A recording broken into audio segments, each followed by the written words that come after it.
सोचो, आधी रात हो, मोटरसाइकिल अचानक बंद हो जाए और सामने एक पुराना कब्रिस्तान हो।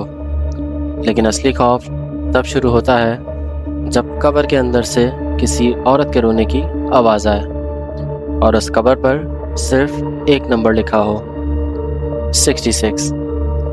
अस्सलाम वालेकुम, आप देख रहे हैं खौफ ऐशर, जहां हम लेकर आते हैं सबसे खौफनाक, दिल हिला देने वाली और सस्पेंस से भरपूर हॉरर स्टोरीज़। अगर आपको हॉरर स्टोरीज़ पसंद हैं तो चैनल को सब्सक्राइब करें और बेल आइकन ज़रूर दबाएं, क्योंकि आज की कहानी शायद आपको रात भर सोने न दे। तो लाइट्स बंद कर लीजिए, हेडफोन्स लगा लीजिए और तैयार हो जाइए। ये वाक़या है 2019 का, सिंध के एक दूर दराज गांव खानपुर गोट, जहां रात होते ही पूरा इलाका खामोशी में डूब जाता था। फहद 28 साल का एक नौजवान था जो शहर में एक मोबाइल शॉप पर काम करता था। हर रोज़ की तरह उस रात भी वो देर से घर लौट रहा था, लेकिन उसे नहीं पता था कि उसकी ज़िंदगी का सबसे खौफनाक सफ़र अब शुरू होने वाला है। रात तकरीबन 11 बजे जब वो घर जा रहा था तो अचानक उसकी मोटरसाइकिल बंद हो गई। उसने कई बार स्टार्ट करने की कोशिश की, मगर मोटरसाइकिल स्टार्ट ना हुई। सामने एक पुराना कब्रिस्तान था। इलाके के लोगों का कहना था कि इस कब्रिस्तान के पिछले हिस्से में एक ऐसी कब्र मौजूद है जिसके करीब रात को जाना मना है। फहद ऐसी बातों पर बिल्कुल यकीन नहीं करता था। वो मोटरसाइकिल को धक्का देते हुए कब्रिस्तान की दीवार के करीब पहुंच गया। तभी उसे अंदर से किसी औरत के रोने की आवाज़ सुनाई दी। पहले उसने नज़रअंदाज किया, मगर आवाज़ मुसलसल आ रही थी। ऐसा लग रहा था जैसे कोई कब्र के अंदर से मदद मांग रहा हो। फहद के दिल में तजस्सुस पैदा हुआ। वो दीवार फैलाकर कब्रिस्तान के अंदर दाखिल हो गया। अंदर मुकम्मल चारों तरफ बिल्कुल खामोशी थी, लेकिन रोने की आवाज़ बिल्कुल वाज़ेह तौर पर आ रही थी। वो आवाज़ का पीछा करते करते कब्रिस्तान के पिछले हिस्से तक पहुंच गया। वहाँ एक पुरानी टूटी हुई कब्र मौजूद थी। कब्र पर सिर्फ एक नंबर लिखा था, 66। बस इतना ही, ना नाम, ना तारीख, ना और कोई निशानी। जैसे ही फहद कब्र के करीब पहुंचा, रोने की आवाज़ जैसे अचानक बंद हो गई। उसे अपने पीछे किसी के कदम की आवाज़ सुनाई दी। वो फ़ौरन मुड़ा, मगर वहाँ कोई नहीं था। तभी उसकी नज़र कब्र पर पड़ी।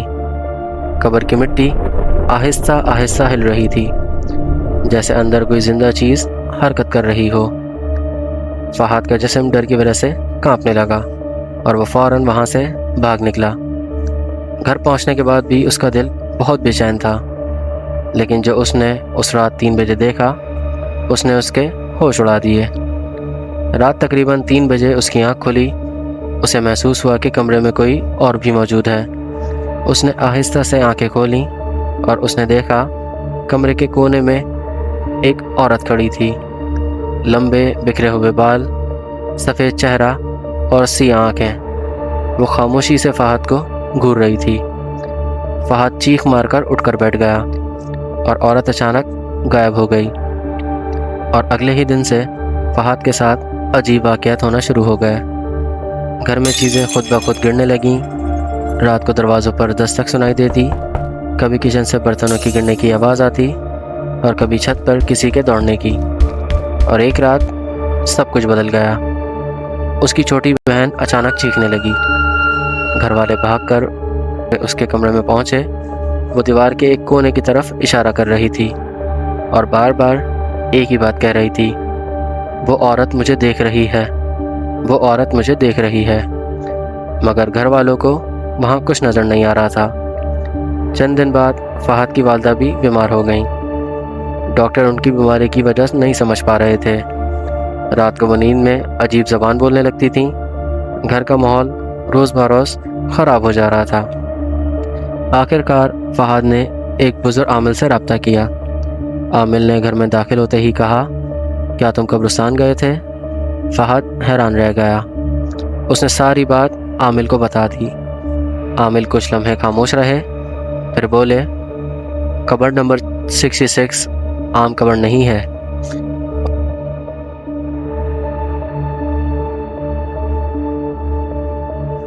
انہوں نے بتایا کہ کئی سال پہلے ایک کالا جادو کرنے والا شخص لوگوں کی قربانی دے کر جنات کو خوش کرنے کی کوشش کرتا تھا۔ جب اس کی حقیقت سامنے آئی تو لوگوں نے اسے مار کر اسی قبرستان میں دفن کر دیا، مگر اس کی روح اور اس کے تابع جنات آج بھی اس قبر کے آس پاس موجود ہیں۔ عامل نے کہا تم نے ان کی حدود میں قدم رکھا تھا، اب وہ تمہارے ساتھ آ چکے ہیں۔ فہد خوفزدہ ہو گیا۔ عامل نے فوراً ایک عمل شروع کیا۔ جیسے ہی تلاوت شروع ہوئی گھر کی تمام لائٹس جھلملانے لگیں، دروازے زور زور سے بجنے لگے اور اچانک فہد کی بہن زمین پر گر گئی۔ اس کی آواز پوری طرح سے بدل چکی تھی۔ وہ ایک بوڑھے آدمی کی آواز میں بولی، یہ گھر اب ہمارا ہے۔ گھر والے خوف سے کانپ اٹھے۔ عامل مسلسل تلاوت کرتے رہے۔ تقریباً 1 گھنٹے بعد سب کچھ خاموش ہو گیا، لیکن عامل کی اگلی بات نے سب کو ہلا کر رکھ دیا۔ اصل مسئلہ ابھی ختم نہیں ہوا۔ اس نے فہد کو حکم دیا کہ اگلی رات قبرستان جا کر قبر نمبر 66 کے قریب دفن ایک لوہے کا ڈبہ نکالے۔ اسی میں کالے جادو کی اصل چیزیں موجود ہیں۔ اگلی رات فہد اور عامل قبرستان پہنچ گئے۔ رات کے تقریباً 1:30 بجے فضا غیر معمولی حد تک خاموش تھی۔ وہ دونوں قبر نمبر 66 تک پہنچ گئے۔ عامل نے کھدائی شروع کی۔ چند منٹ بعد بیلچہ کسی سخت چیز سے ٹکرا گیا۔ زمین سے ایک زنگ آلودہ لوہے کا ڈبہ نکلا۔ جیسے ہی ڈبہ کھولا گیا اندر انسانی بال، پرانی تصویریں، خون سے لکھے ہوئے کاغذ اور ایک چھوٹا سا گڈھا موجود تھا۔ اچانک قبرستان میں تیز ہوائیں چلنے لگیں۔ ہر طرف کتوں کے رونے کی آوازیں گونجنے لگیں۔ عامل نے فوراً تمام چیزوں کو آگ لگا دی اور اسی لمحے قبر نمبر 66 کے اندر ایسی چیخ سنائی دی کہ دونوں کے جسم کانپ اٹھے۔ چیخ مسلسل گونجتی رہی۔ پھر اچانک سب کچھ خاموش ہو گیا۔ عامل نے گہری سانس لی اور بولا کہ اب سب کچھ ختم ہو گیا۔ فہد نے سکون کا سانس لیا، مگر جب وہ واپس مڑا تو اس نے قبر کے پیچھے ایک سایہ کھڑا دیکھا، لمبا، سیاہ اور غیر انسانی۔ وہ سایہ آہستہ آہستہ مسکرا رہا تھا۔ عامل کے چہرے پہ خوف طاری ہو گیا۔ وہ زور سے چیخا، بھاگو! دونوں پوری طاقت سے قبرستان سے بھاگنے لگے۔ پیچھے سے قدم کی آوازیں ان کا پیچھا کرتی رہیں، لیکن جیسے ہی وہ قبرستان کے دروازے سے باہر نکلے سب جیسے دوبارہ خاموش ہو گیا۔ اس واقعے کے بعد فہد کے گھر کے تمام مسائل ختم ہو گئے، مگر 1 سال بعد قبرستان کے نئے نگبان نے ایک عجیب بات بتائی۔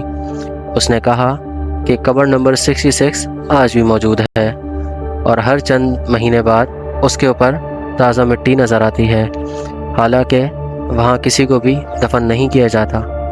آج تک کوئی نہیں جانتا وہ مٹی کون ڈالتا ہے، اور سب سے ڈراؤنی بات یہ ہے کہ کچھ لوگوں کا دعویٰ ہے رات کے اندھیرے میں قبر نمبر 66 کے پاس آج بھی کسی عورت کے رونے کی آواز سنائی دیتی ہے۔ تو دوستو، آپ کا کیا خیال ہے؟ کیا قبر نمبر 66 واقعی لعنت زدہ قبر تھی یا اس کے پیچھے کوئی اور راز چھپا ہے؟ اپنی رائے کمنٹس میں ضرور بتائیں۔ اگر آپ کے ساتھ بھی کوئی ہارر، پیرانارمل یا خوفناک واقعہ پیش آیا ہے تو اپنی سٹوری ہمیں ضرور بھیجیں۔ ہو سکتا ہے اگلی ویڈیو آپ کی کہانی پر ہو۔ آپ ہمیں ای میل اور واٹس ایپ کے ذریعے اپنی سٹوری شیئر کر سکتے ہیں، جو کہ ڈسکرپشن میں موجود ہے۔ ویڈیو پسند آئے تو لائک کریں، شیئر کریں اور خوف بائے شر کو سبسکرائب کرنا بالکل نہ بھولیں۔ میں ملوں گا آپ سے ایک اور نئی خوفناک کہانی کے ساتھ۔ تب تک اپنا خیال رکھیں۔ اللہ حافظ۔ اور یاد رکھیے، ہر خاموشی کے پیچھے صرف سکون نہیں ہوتا۔